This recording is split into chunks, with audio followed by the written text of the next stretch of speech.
अस्सलामुअलैकुम दोस्तों, आज के इस वीडियो में हम बात करेंगे भारत के पौराणिक इतिहास के एक ऐसे ऋषि के बारे में जिन्होंने एक अप्सरा के साथ 907 सालों तक संभोग किया। जी हाँ दोस्तों, 907 साल सुनकर हैरान हो गए ना। दोस्तों, भारत का पौराणिक इतिहास विश्व के दूसरे देशों से बहुत पेचीदा रहा है।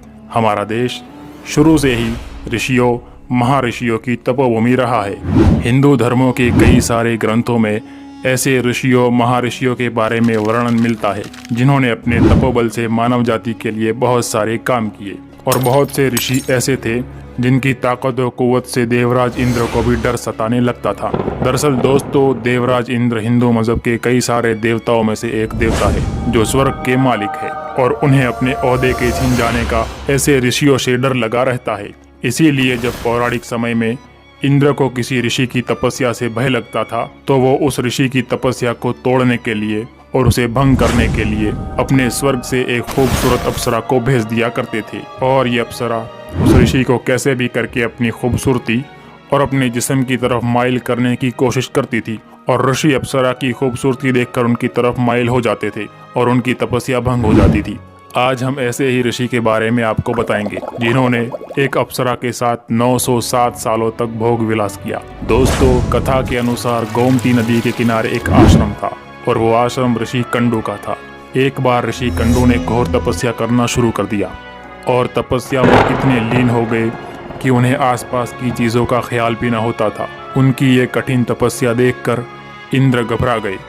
उन्हें ये डर सताने लगा कि ऋषि कंडू स्वर्ग का तख्त उनसे छीन न ले। इसी डर की वजह से इंद्र ने ऋषि कंडू की तपस्या भंग करने का इरादा कर लिया और इसके लिए उन्होंने स्वर्ग की सबसे खूबसूरत अप्सरा, जिसका नाम प्रमलोचा था, उस अप्सरा को ऋषि कंडू के पास भेजने का इरादा कर लिया। एक रात के जश्न के बाद इंद्र ने प्रमलोचा को अपने पास बुलाया और अपना सारा मंसूबा उसको बताया। प्रमलोचा बिना कुछ सोचे समझे अपने मालिक इंद्र के हुक्म पर ऋषि कंडू की तपस्या को भंग करने के लिए तैयार हो गई। दोस्तों, हिंदू धर्म के अनुसार अब प्रमलोचा को स्वर्ग से दुनिया की तरफ भेज दिया गया।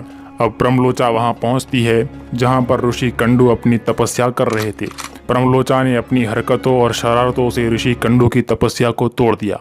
ऋषि कंडू की नजरें जब प्रमलोचा पर पड़ी तो वह फौरन ही उसकी खूबसूरती और जिस्म की तरफ माइल हो गए और प्रमलोचा को अपने साथ लेकर मंदराचल पर्वत की गुफाओं में चले गए।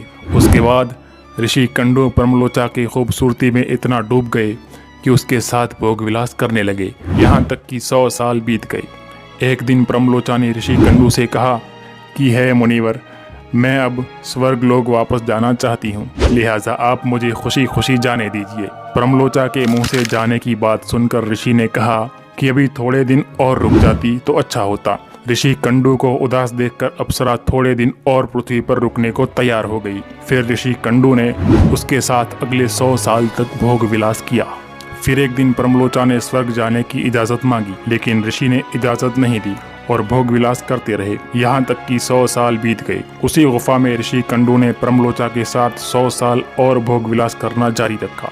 एक दिन फिर से प्रमलोचा ने ऋषि कंडू को कहा, हे मुनिवर, मुझे पृथ्वी पर आए बहुत समय बीत चुका है, लिहाजा अब मुझे स्वर्ग की तरफ जाने की इजाजत दीजिए। ऋषि ने फिर कहा, हे देवी, कुछ दिन और ठहर जाओ, फिर चले जाना। इसी तरह कई 100 साल बीत गए। प्रमलोचा जब भी स्वर्ग जाने की बात करती, ऋषि कैसे भी करके उसे अपने साथ रहने के लिए मना लेते। वो अप्सरा बिना इजाजत लिए स्वर्ग इसीलिए नहीं जाती थी क्योंकि वो ऋषि कंडू के श्राप से डरती थी। वो बिना बताए स्वर्ग चली जाती और कहीं ऋषि कंडू गुस्से में आकर उसे श्राप दे देते तो फिर उसका अंजाम बुरा भी हो सकता था। दूसरी तरफ ऋषि कंडू के मन में प्रमलोचा के लिए काम वासना का एहसास बढ़ता ही जा रहा था और वो लगातार उससे भोग विलास करते रहते थे। दिन रात वो अपना पूजा पाठ, तपस्या और सब कुछ भूलकर प्रमलोचा के साथ भोग विलास में डूबे रहते थे। इसी तरह कई साल बीत जाने के बाद एक दिन अचानक ऋषि कंडू बड़ी तेजी से कहीं जाने के लिए निकल रहे थे। तभी प्रमलोचा उनके पास आई और पूछने लगी कि हे मुनिवर, आप कहाँ जा रहे हैं? ऋषि कंडू ने कहा कि हे अप्सरा, दिन अस्त हो चुका है, इसलिए मैं संध्या उपासना करने के लिए जा रहा हूँ। अगर मैंने ऐसा नहीं किया तो मेरा धर्म नष्ट हो जाएगा। ऋषि कंडू को अचानक ऐसा करते देख प्रमलोचा मुस्कुराने लगी और मुस्कुराकर कहने लगी, हे वेदों के ज्ञानी मुनिवर, इतने वर्षों में क्या आज पहली बार सूर्यास्त हो रहा है? जो आप संध्या उपासना नहीं करेंगे तो आपका धर्म नष्ट हो जाएगा। मैं तो आपसे जब से मिली हूँ तब से आज तक आपको संध्या वंदन करते नहीं देखा। इतने वर्षों में तो आपने कभी भी संध्या उपासना की ही नहीं। प्रमलोचा की इस प्रकार की बातें सुनकर ऋषि कंडू कहने लगे, हे अप्सरा, नदी के इस सुंदर तट पर आज सवेरे ही तो तुम मेरे पास आई हो, मुझे अच्छी तरह से याद है। और अब दिन के समाप्त होने पर अभी ही तो संध्या काल हुआ है। मुझे तो लग रहा है तुम मुझसे मजाक कर रही हो। ऋषि कंडू की ये बात सुनकर प्रमलोचा कहने लगी कि हे स्वामी, आपकी ये बात सच है कि मैं आपके पास सवेरे आई थी, लेकिन आज नहीं। उस सवेरे को तो कई सौ साल बीत गए। प्रमलोचा की ये बात सुनकर ऋषि कंडू घबरा गए और पूछने लगे, हे सुंदरी, सही बताओ, मुझे तुम्हारे साथ रहते हुए आखिर कितने साल गुजर चुके हैं? तब प्रमलोचा ने जवाब दिया कि हे स्वामी, आपको मेरे साथ भोग विलास करते हुए 907 साल 6 महीने और 3 दिन हो चुके हैं। ये सुनकर ऋषि कंडू हैरान हो गए और कहने लगे, हे प्रिय, क्या तुम सत्य कह रही हो या फिर मुझसे मजाक कर रही हो? मुझे तो ऐसा ही महसूस होता है कि मैं तुम्हारे साथ सिर्फ एक ही दिन रहा हूँ। प्रमलोचा कहने लगी, हे स्वामी, मैं आपसे झूठ क्यों बोलूँगी, वो भी उस वक्त जब आप अपने धर्म का पालन करने के लिए जा रहे हो। मैं यहाँ किसी के कहने से आई थी। लेकिन हे मुनिवर, आप मुझ पर क्रोधित न हो जाना, इसमें मेरा कोई दोष नहीं है। मैं आपको पूरा सच बताऊंगी। इतने साल आपके साथ रहकर मैं अब आपसे झूठ नहीं बोल सकती। तब ऋषि कंडू ने कहा कि जल्दी बताओ, तुम्हें यहाँ किसने भेजा था? प्रमलोचा कहने लगी, आपकी तपस्या से देवराज इंद्र को डर लगने लगा था और उन्होंने ही आपकी तपस्या को भंग करने के लिए मुझे यहाँ आपके पास भेजा था। और आज आपके साथ मुझे 907 साल गुजर चुके हैं।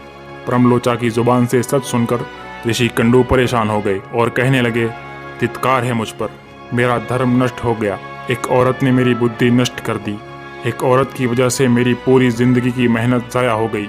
एक औरत के पीछे मैंने अपनी श्रद्धा को ख़त्म कर दिया। ऋषि कंडू कहने लगे, हे अप्सरा, अब तू जहाँ चाहे जा सकती है, क्योंकि तुझे इंद्र ने जिस काम के लिए भेजा था वो पूरा हो चुका। तूने मेरा तप नष्ट कर दिया है, तूने मुझे विफल कर दिया। ऋषि कंडू का गुस्सा देखकर प्रमलोचा डर से कांपने लगी, जिस वजह से उसका पूरा जिस्म पसीने से भीग गया। दोस्तों, हिंदू धर्म की गाथाओं के अनुसार कहा जाता है कि उस वक्त ऋषि कंडू ने संभोग के दौरान जो गर्भ प्रमलोचा के साथ स्थापित किया था वो भी उसके पसीने के साथ बाहर आ गया। प्रमलोचा के पसीने से वायु ने उस गर्भ को इकट्ठा किया और वृक्षों ने उसे ग्रहण किया और सूरज की किरणों से पोषित होकर वो धीरे धीरे बढ़ने लगा। फिर समय पूरा होने पर उस विक्षराग से मृषा नाम की कन्या उत्पन्न हुई, जो ऋषि कंडू, सूर्य और वायु की बेटी कहलाई जाने लगी। तो दोस्तों, यही थी 907 सालों तक संभोग करने वाले ऋषि कंडू और प्रमलोचा की गाथा, जिसे आज के दौर में सच मानना बहुत मुश्किल है। लेकिन एक बात तो हम भी मानते हैं कि पहले के दौर के लोगों की उम्र बहुत लंबी हुआ करती थी। हो सकता है ये गाथा की भी कोई सच्चाई हो। दोस्तों, ये वीडियो बनाने के पीछे किसी धर्म या खास समुदाय के मान को ठेस पहुंचाने का हमारा मकसद बिल्कुल भी नहीं था। ये गाथा आज भी विष्णु पुराण के 4थे अंश के 15वें अध्याय में मौजूद है। इसी के साथ हमारी वीडियो यहीं पे ख़त्म करते हैं। मिलते हैं अगले वीडियो में, तब तक के लिए अस्सलाम वालेकुम।